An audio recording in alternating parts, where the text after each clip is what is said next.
ক্ষীৰ পিঠা বনাইছিলোঁ যোৱাকালি। বহুতে এই পিঠাটো ঠাই বিশেষে মহুৰা পিঠা বুলিও কয়। তাকে আপোনালোকৰ লগত ৰেচিপিটো শ্বেয়াৰ কৰিবলৈ ওলাইছোঁ। যদিহে বনাই খোৱা নাই, বনাই খাব। বহুত বেছি ভাল লাগে খাবৰ কাৰণে, আৰু সৰু ল'ৰা-ছোৱালীয়েও খাবৰ কাৰণে বহুত বেছি সোৱাদ পাব, কাৰণ যিহেতুকে গোটেইখিনি বস্তু সোৱাদযুক্তই হয়। তাৰ বাবে মই 3 কাপ ময়দা লৈ লৈছোঁ। আপোনালোকে আটাও ব্যৱহাৰ কৰিব পাৰে যদিহে ময়দা নাই। আৰু মই ঘি ব্যৱহাৰ কৰিছোঁ ইয়াতে, এচামুচতকৈ অকণমান কম, এচামুচো দি দিব পাৰে, কথা নাই। আৰু পানী দি পেলাই মই ডোটো বনাই ল'ম খুব সুন্দৰকৈ, যেনেকৈ আমি ৰুটি বনাবলৈ ডোটো মাৰি লওঁ আৰু তেনেকৈ। আৰু অকণমান সময় মই ৰাখি দিছোঁ। লগতে মই ভিতৰত পুৰ দিবৰ কাৰণে নাৰিকল আৰু চেনি দি অকণমান এনেকৈ ভাজি লৈছোঁ, যাতে ভাল লাগে, খাবলৈ সোৱাদযুক্ত হয়। ভাজি নোলোৱাকৈও কিন্তু বনাব পাৰি পিঠাটো। তাৰপিছত আমাৰ হৈ গ'ল ডোটো ৰেডি।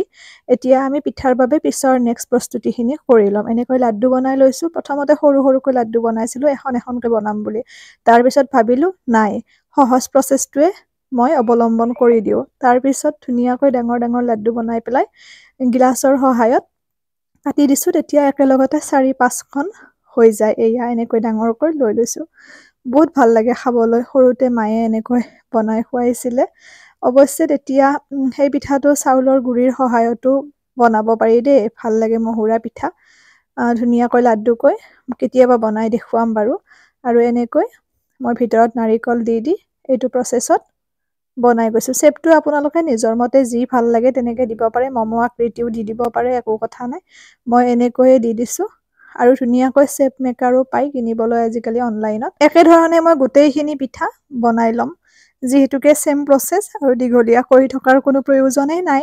গতিকে মই এনেকৈ দি দিছোঁ গোটেইখিনি শ্বেপ পিঠাখিনি। আৰু তাৰ পিছৰ ষ্টেপটো মই দেখুৱাই দিছোঁ। ভাজি ল'ব লাগিব। যেতিয়া আমি চাউলৰ গুড়িৰে বনাওঁ তেতিয়া ভাজি নল'লেও কথা নাই।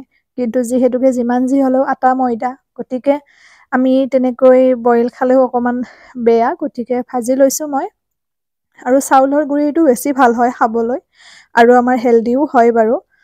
কিন্তু সকলো সময়ত যিহেতু চাউলৰ গুড়ি নাথাকে। আৰু এয়া মই গাখীৰ লৈছোঁ প্ৰয়োজন অনুপাতে, গৰু গাখীৰ আপোনালোকে যি লয়। তাত মই ইলাচি গুড়ি আৰু লং গুড়ি অকণমান দি দিছোঁ। লগতে চেনিটো মই তাতে দি দিছোঁ। আপোনালোকে চেনিটো পিছতো গেছত দি দিব পাৰে। আৰু এনেকৈ মই গোটেইকেইটা পিঠা ভাজি ল'ম অকণমান ৰঙচুৱাকৈ, বহুত বেছি কাঢ়াও নকৰোঁ। এনেকুৱাকৈ টিফিনতো দিব পাৰে, সন্ধিয়া সময়ত পঢ়ি থকা সময়তো ল'ৰা-ছোৱালীক দিব পাৰে এই পিঠাটো। কাৰণ দোকানৰ পৰা কিনি অনা চিপছ, তেনেকৈ ভুজিয়া বা মিক্সাৰ এইবোৰ দিয়াতকৈ এনেকুৱাকৈ ঘৰতে কিবা এটা বনাই দিলে। আৰু গাখীৰটো মই আনফালে উতলিবলৈ দিছোঁ। তাতে মই পিঠাকেইটা দি গৈছোঁ লগতে একেলগে সিজিও যাব পিঠাকেইটাত, ভিতৰলৈকে গাখীৰটো সোমাই যাব। সেইবাবে মই একেলগে দুয়োটা কামে কৰি আছোঁ। এয়া এনেকৈ উতলালৈকে অকণমান সময় আমি অপেক্ষা কৰিম। গোটেইকেইটা পিঠা মই একেধৰণে দিছোঁ। উতলিবলৈ আৰম্ভ কৰিলেই দেখিছে, মই স্কিপ কৰি দিছোঁ দেই। ইমান পটককৈ হৈ নাযায়, অকণমান টাইম লাগে। কাৰণ ভিডিঅ'টো বহুত দীঘল হ'লে বহুতে আমনি পাই যে, সেইকাৰণে মই অকল ৰেচিপিটোৱে দি দিছোঁ। আৰু গোটেইখিনি উলিয়াই ল'লোঁ। এনেকৈ দুদিনলৈও খাব পাৰি, ধুনীয়াকৈ ফ্ৰিজত ৰাখিবও পাৰে। আপোনালোকে নিজৰ পচন্দ অনুসৰি পৰিৱেশন কৰিব। আশা কৰোঁ ভাল পালে ৰেচিপি ভিডিঅ'টো। মই আৰু কিবা কিবি ভিডিঅ' আনিম ৰেচিপি সহজ পদ্ধতিত। গতিকে হৈয়ে গ'ল আমাৰ ক্ষীৰ পিঠা বা মহুৰা পিঠা, আপোনালোকে যি বুলি কয় সেয়া। ভিডিঅ' দি শ্বেয়াৰ কৰিব, যিসকলে জনা নাছিল ধুনীয়াকৈ বনাব। আৰু প্ৰায় সংখ্যকে জানেই বাৰু।